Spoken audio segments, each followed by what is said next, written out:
الجزائر ضد بوركينا فاسو، الجولة الثانية من دور المجموعات لكأس إفريقيا. تعرف معنا على موعد والتوقيت والقنوات الناقلة للمباراة.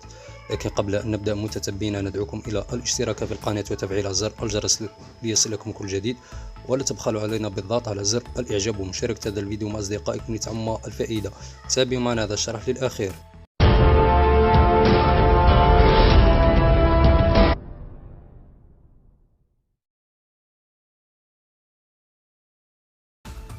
موعد المباراة سوف يكون يوم السبت 20 جانفي على الساعة 3 مساء بتوقيت الجزائر.